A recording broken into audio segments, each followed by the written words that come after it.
Welcome back to the Northwest Tank Line Super Bowl shows. We come to you live from Radio Row, our 22nd year at the event. And, of course, it's the Moj, Bob Marjanovic and Chris Burns as we set up the big game between the Kansas City Chiefs and the Philadelphia Eagles. And, man, you know this man, Burnsy, he knows a thing or two about winning these big games.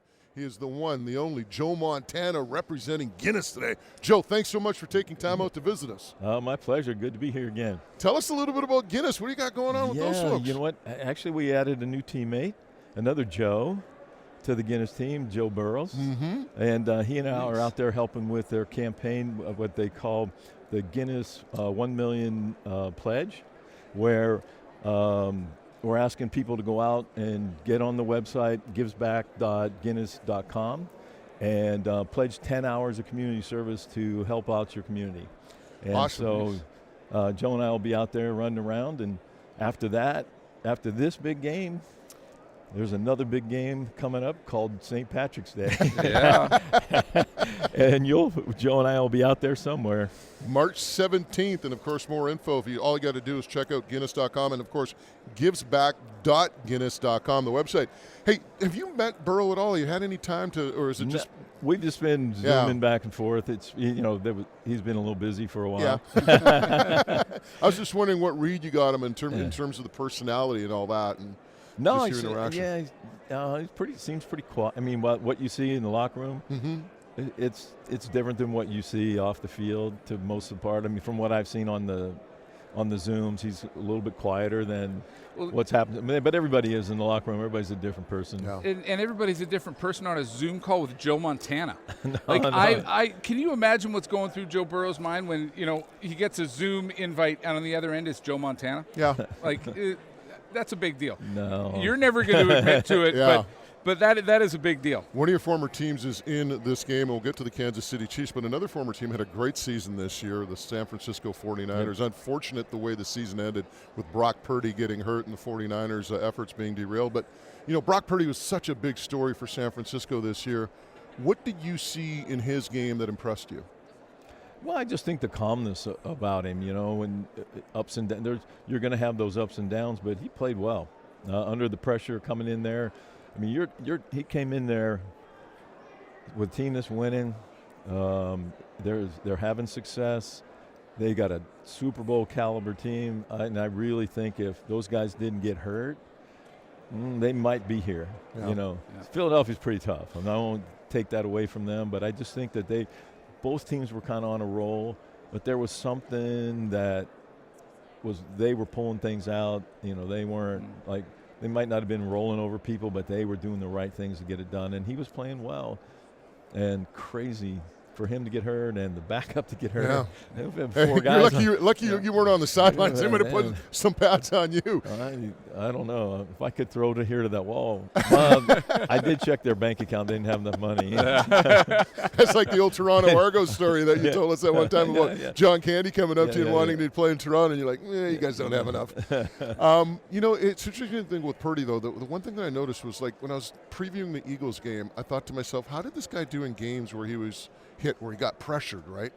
And 3 times this year, Purdy was sacked 3 times or more in a game. In each of those games, the 49ers scored 30 points or more. I mean, this kid knows how to take a shot. He knows how to play under pressure. And that's the thing that impresses me the most about his game. It's just that poise. Yeah, I think if you go back and watch what he did in college, everybody thinks you got to come out of Alabama and the SEC and all that. And he played well, and he takes those shots, and he understands about getting the ball. That system he's in, you got to get the ball out quick, and so you got to make quick decisions. And he had learned that offense pretty fast to be able to go in, so early as a rookie and perform that well. And it's sad to see how the 49ers season ended, but hey, injuries unfortunately are part of the game, and hopefully he comes back healthy.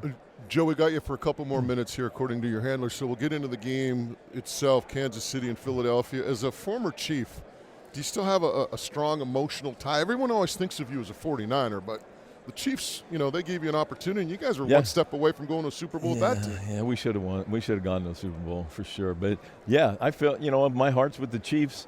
if Mahomes, I hope he's 100% because those guys get pressure.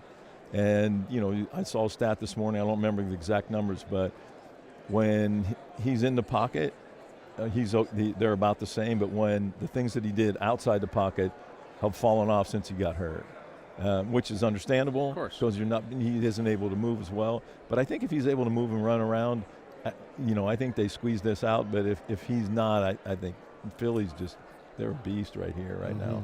I mean, even the quarterback, holy crap. Yeah. He's a big boy. I think for Kansas City to win, they've got to get creative. But if anybody can do it, Andy Reid and Eric Bieniemy, give them 2 weeks to come up with a game plan. They're going to come up with something interesting. Oh, yeah. Oh, don't get me wrong. They got a good defense. And, you know, this thing really, on offense, really, you know, evolves around Mahomes. Yeah. And his ability to do what he does best. And hopefully for everyone, he's healthy because I think it's going to be a great game to watch. I mean, may not score as many points as everybody thinks. It's so funny. Every stat they showed this morning was the exact same. How many touchdowns they scored, how many points they scored in the game, exactly the same. Yeah. And I forget the other third one. There were 3 big stats. I remember seeing that too, and I can't remember it either, but there was a whole lot of 38s. Yeah. Bet99, our friends there have a total of 51 over/under. You sounds like you're looking at it's going to be a low-scoring game and under on that one. I'm going for under. You got 2 good defenses. I would take under, but then again, I'm not very good at betting. I'm with you. I'm not either. Hey, Joe, before we let you go, you were coming up to Vancouver in March, I believe. Yeah. You and Terry Bradshaw, right? Yeah. So we're going to see you up there? Yep. We're going to meet the night before, like we usually do, and have a couple little presents. I may come in and out the same day. Oh, really? Yeah, I'm looking at it right now. We're going to be there. Oh, there's a special bonus for you just for today. Thank you. And by the way, I look for those Hoya to Monterey double Coronas. You can't find them. You can't find them. I know. Even we can't find them up there. So hopefully you'll settle for that. That'll be awesome. Thank you. Joe, thanks so much for doing this. Appreciate it. Appreciate it. Thanks, Joe.